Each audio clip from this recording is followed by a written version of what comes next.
Good morning everybody, my self Vishvendra. आज आपसे semiconductor devices के बारे में एक डीपीपी डिस्कस करूंगा। तो इसमें कुछ शॉर्ट टर्म के क्वेश्चंस हैं। जैसे पहला है PN junction is forward biased. तो ये फॉरवर्ड बायस्ड कब होता है? तो मान लीजिए कोई पीएन जंक्शन है, so this is the P side, this is the N side. तो ये फॉरवर्ड बायस होता है अगर वीपी वीएन से बड़ा है। Next question is when it is reverse biased. तो रिवर्स बायस होगा अगर वीपी वीएन से छोटा है। Third is during forward biasing PN junction acts as, तो it acts as a conducting wire. तो इसमें बहुत लो रेजिस्टेंस ऑफर होता है, तो इसको आप एक एज ए कंडक्टर नियरली मान सकते हैं। जबकि रिवर्स बायस में it acts as an insulator और ओपन सर्किट, तो बहुत हाई रेजिस्टेंस ही ऑफर करता है। तो अगर किसी ब्रांच में कोई डायोड है जो कि रिवर्स बायस में लगा हुआ है, तो हम मान सकते हैं कि उसमें से करंट फ्लो नहीं करेगा। तो इस टेक्निक से कई बार क्वेश्चन पूछ लिए जाते हैं सर्किट में, तो आप इसको सोल्व कर सकते हैं। Next question is for a given PN junction, if potential barrier is 2 volt and width of depletion layer is 5 into 10 is to power minus 7 meter, then junction field is. So we know that field is equal to potential difference by length. Potential difference 2 है, length यहाँ पे 5 into 10 इस to power minus 7 metre है। तो ये आपका solve करके 4 into 10 इस टू पावर 6 वोल्ट पर मीटर आ जाएगा। आइए कुछ क्वेश्चंस इसके ऊपर देखते हैं। मान लीजिए सर्किट है, इसमें दो डायोड्स हैं D1 D2 और 10 वोल्ट लगा हुआ है। तो पहले हम बैटरी से करंट चला देंगे, तो करंट ऐसे फ्लो करेगा पॉजिटिव से नेगेटिव। तो इसमें एक कॉन्सेप्ट आप और यूज़ कर सकते हैं कि अगर डायोड के एरो की डायरेक्शन और करंट की डायरेक्शन सेम है तो वो फॉरवर्ड बायस में होगा, जबकि अगर अपोजिट है तो वो रिवर्स बायस में होता है। तो यहाँ से आप देख सकते हैं D1 फॉरवर्ड बायस में है और D2 रिवर्स बायस में है। तो D1 एक कंडक्टिंग वायर की तरह बिहेव करेगा, जबकि D2 के थ्रू कोई भी करंट फ्लो नहीं करेगा। तो ये पूरा circuit as a open circuit बन जाएगा।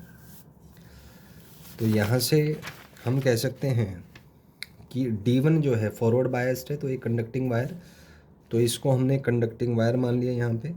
जबकि D2 रिवर्स बायस में है, तो यहाँ पे ओपन सर्किट आप बना दीजिए इस तरीके से। तो आप देख सकते हैं कि इस पूरे सर्किट का जो रेजिस्टेंस है वो यहाँ से आप कैलकुलेट कर सकते हैं। तो अगर ये कंडक्टिंग वायर की तरह बिहेव करेगा तो इसका मतलब इस वाले ब्रांच में कोई भी करंट फ्लो नहीं करेगा। तो सारा करंट पहले यहाँ से जाएगा, फिर यहाँ से जाएगा। तो आप देख सकते हैं कि सर्किट का जो इफेक्टिव रेजिस्टेंस है वो आपका 5 ओम आ जाएगा। ईएमएफ 10 वोल्ट है, तो करंट यहाँ से आ जाएगा आपका 10/5 यानी 2 एम्पियर। तो अगर हम वैल्यूज़ लिखें तो I1 2 एम्पियर होगा, I2 0, I3 0 और I4 आपका 2 एम्पियर आ जाएगा। कई बार हमें क्वेश्चन दिया होता है कि relation between conductivity, mobility and number density. So relation is sigma is equal to mu n e, जहाँ पे सिग्मा कंडक्टिविटी है, mu mobility, n number density और e is the electronic charge. एक क्वेश्चन देखेंगे, इस पर आपको क्वेश्चन दिया हुआ है। The question is that find number of donor atoms per meter cube to make an n type semiconductor having conductivity 8 per ओम पर centimetre, given that mobility of electron is 6 into 10⁻³ centimetre square, volt -1 second -1। तो इसमें हम ये result use करेंगे, sigma is mu n e. सिग्मा का value डाल दीजिए यहाँ से। तो यहाँ से आप एन अगर कैलकुलेट करेंगे तो ये आएगा 8.3 इंटू 10⁻15 पर सेंटीमीटर क्यूब। अब 1 सेंटीमीटर क्यूब में इतने इलेक्ट्रॉन्स हैं, 1 सेंटीमीटर क्यूब में होता है 10⁻6 मीटर क्यूब। तो इसमें इतने इलेक्ट्रॉन्स हैं, तो 1 मीटर क्यूब में इंटू 10 ये उधर चला जाएगा, तो 10⁻6 कर दीजिए।